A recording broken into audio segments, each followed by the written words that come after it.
La conduite d'Henri était parfaite. Tranquille. L'homme métamorphosé avait perdu de son côté jovial. Sa voix devenue plus grave. Va pas falloir vous dégonfler, nous avons rendez-vous. La voiture accédait au centre de Florence.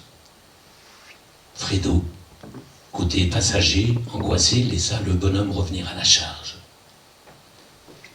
Nous avons retrouvé votre fâcheux, ce petit merdeux d'Italien qui vous a causé tant d'emmerdes. Quand je dis nous, j'ai à Florence quelques relations qui n'ont pas pu me refuser ce service. Il a été repéré au pied d'une pompe à essence et nous allons lui rendre une jolie visite de courtoisie. Je vous explique l'affaire. Nous avons rendez-vous avec lui dans un parking. Voilà ce que je vous propose. Vous ne sortez pas de la voiture, je ne tiens pas à ce qu'il vous reconnaisse pour que plus tard vous ayez des ennuis. Nous allons juste lui faire passer l'envie de recommencer. Fredo, estomaqué, osa une parole sur un ton qui ne voulait rien laisser paraître. Vous venez de séquestrer un mec juste pour me faire plaisir?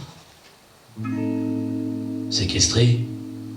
Des gens bienveillants ont bien voulu me déposer le paquet que je leur ai demandé. C'est tout. Fredo, ne faites pas cette tête-là, ayez confiance. Foi d'Henri, je ne suis pas un abruti. Je sais ce que je fais. Je vous assure que ce trou du cul va lécher les roues de sa propre bagnole. Fredo tenta une sortie d'une voix encore un peu plus blanche. Vous êtes sûr que cela en vaille la peine? Je ne suis sûr de rien. J'ai enclenché un processus, je ne peux pas faire marche arrière et je n'en ai pas envie. Henri se mit à programmer son GPS. Feu rouge. La Mercedes stoppa au carrefour de la Piazza Filippo Baldinucci près de la gare. Nous arrivons, vous ne sortez pas de la voiture, moi je parle, je lui fais défoncer sa caisse, je paye et on se barre. Il n'y avait rien à dire à cela, sinon se désolidariser d'une telle folie. Demander à descendre au plus vite de cette grosse limousine de malheur, conduite par un malade mental sur le retour d'âge, un senior en mal de sensations capable de s'offrir le luxe de faire coffrer un mec par des hommes de main à la solde d'hommes d'affaires véreux de Florence. Juste par ennui, capable de se glisser naturellement dans la peau d'un héros justicier de film à la sauce américaine. Fredo, vous vous prenez pour Clint Eastwood? Le feu passé au vert, la voiture ne redémarra pas. Henri toisa mes charmants Fredo. Je m'appelle Henri Trexman. Il se trouvait condensé dans ce petit bout de réplique tout le grand Trexman, fils, riche homme d'affaires, reconnu dans un cercle d'entrepreneurs, de promoteurs immobiliers, de politiciens belges et allemands, pour être un homme de grand pouvoir au caractère insondable. Henri Trexman embraya sur les conseils d'une voix synthétique. Il poussa le véhicule droit devant. Il dévia sur sa gauche, tourna à droite. Il stoppa en pleine rue pour se rendre au distributeur. Il reprit sa place au volant, s'accorda le temps de fourrer un paquet de billets dans l'enveloppe de l'hôtel, puis de la remettre dans sa poche de veste. Encore à gauche. Puis à gauche. Il présenta le nez de la Mercedes devant la pente éclairée d'un parking, ouvert selon l'annonce 24H sur 24H. Ils empruntèrent le serpentin, qui menait au sous-sol. Premier sous-sol. Deuxième sous-sol. Troisième sous-sol. Un homme fumait sa cigarette devant la plaque de l'entrée niveau -3. Il inclina du chef pour donner à Henri l'autorisation de s'aventurer plus loin. À l'approche de la Mercedes, des phares se mirent à clignoter. Henri stoppa dans l'allée. Il rendit l'appel, La porte du conducteur d'une Porsche rouge 911 s'ouvrit. En sortit un homme serré dans son complet veston. Il ouvrit spontanément la porte arrière de la Mercedes pour s'asseoir dans le dos de Fredo. Henri, sans se retourner, fit sa demande. Alors, l'homme, il est là. Il pleure. Je crois qu'il réclame sa mère. Sortez-le de la bagnole, on va lui parler. Le type s'exécuta à la vitesse de l'éclair. En compagnie d'un autre grouillot, ils extirpèrent d'une seconde voiture alignée le long de la Porsche, les bras chacun sous une épaule, un troisième lascar qui ne mettait pas beaucoup d'entrain à venir se présenter dans les pleins phares de la Mercedes. Le beau Maurizio Razzi faisait sale mine dans la lumière. Pris de panique, il se mit à hurler comme un veau. « C'est lui ?» demanda Henri. « Oui, reconnut Fredo. Allons-y, vous me laisserez parler. Tout à l'heure, je devais rester dans la voiture et maintenant, il faut que je sorte. J'ai changé d'avis, j'improvise. » Sur cet ordre d'Henri, qui ne souffrait plus aucune discussion, ils descendirent ensemble et eurent chacun le réflexe de ne pas rabattre les portières. « Faites-le taire » ordonna Henri qui déboutonnait sa veste. Le coup a résonné. On goûta au timbre de voix soprano et grelette du second porte-flingue, qui venait d'accompagner le mouvement de son poing avec un très joli « Ferme ta gueule !» Fredo se coinça les mains dans les poches de son pantalon. Maurizio, le Romain, se mit à couiner de plus belle. La gifle qui suivit à la papa des gangsters Medine Jean Gabin est venue cette fois du premier grouillot, affiché aux sales besognes, qui était visiblement un gaucher non contrarié. Et le second alla chercher un nouveau « Ferme ta gueule !» hystérique, dans des tessitures de coloratour. Henri fit signe de le lâcher. L'agressé se laissa tomber sur le sol. Les deux voyous se baissèrent pour le relever. Maurizio comprit qu'il devait recevoir debout sa sentence. Henri commença son réquisitoire.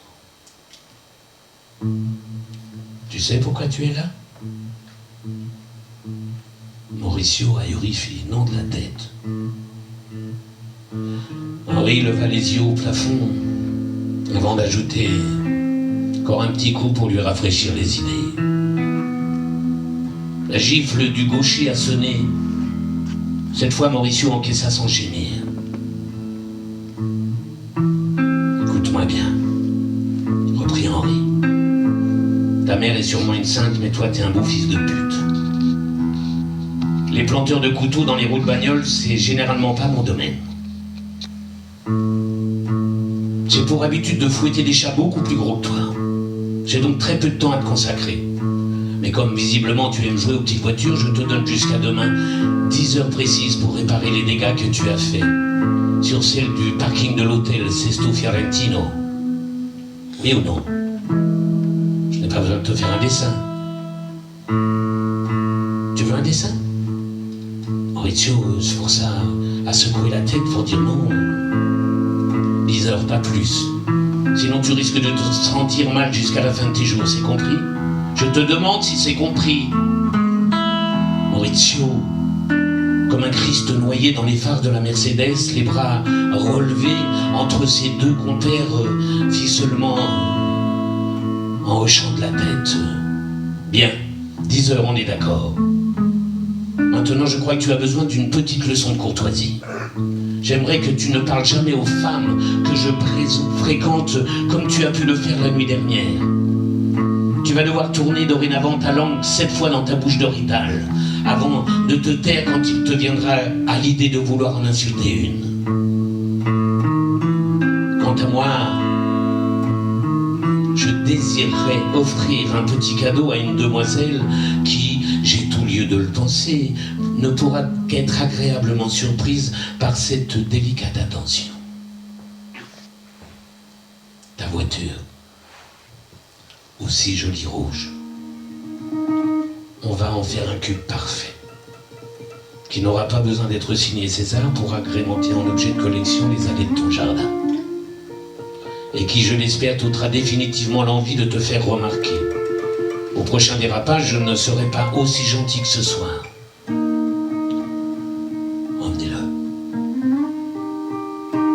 Les deux sbires se saisirent du Mauricio pour le refourguer dans cette même voiture, d'où l'on devinait un homme au volant qui n'avait pas bougé depuis tout ce temps.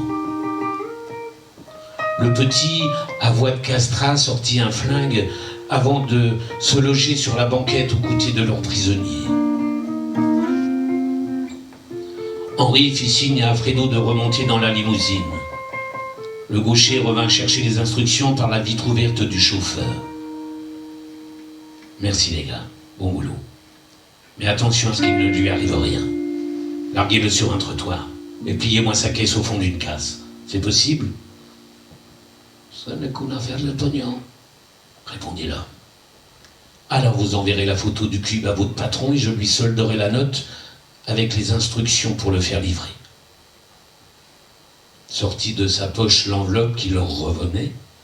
L'homme s'en saisit, l'ouvrit pour renifler le contenu, fit un signe de revoir, deux doigts secs sur la tempe. Il tourna les talons pour se diriger vers la porche. Henri s'essaya dans une marche arrière sportive pour se recadrer face au serpentin ascendant de la sortie. Son pare-choc arrière a tapé dans un pilier assez fort pour remodéliser le coffre. Vexé, il fit aborder à la pente énergiquement à son monstre de voiture. À peine revenu à la surface, il s'exprima de nouveau avec l'humeur décontractée d'un type qui vient juste de se taper un bon film noir en salle obscure. Je ne sais pas ce que vous en pensez, mais moi ça m'a donné soif. Je connais un bar sympathique qui pourrait encore nous recevoir à cette heure. Fredo, sombre, signala qu'il préférait rentrer à pied. Il avait besoin de marcher. Vous êtes sûr? Ni réponse, ni signe de revoir. La porte se referma brutalement. Henri mit quelque temps avant de redémarrer. Il laissa son piéton prendre de l'avance et visant, juste pour le plaisir d'une méchante blague, il le dépassa et fit en sorte de l'arroser dans une gerbe d'eau, quand les pneus de la limousine prirent magnifiquement la flamme débordante du caniveau. La douche pour effet de provoquer une explosion, dans laquelle tous les merdes, les chiés, les connards, les bordels, les pauvres types, les sales cons et autres mots du même répertoire se sont tricotés autour du cordon de sa colère.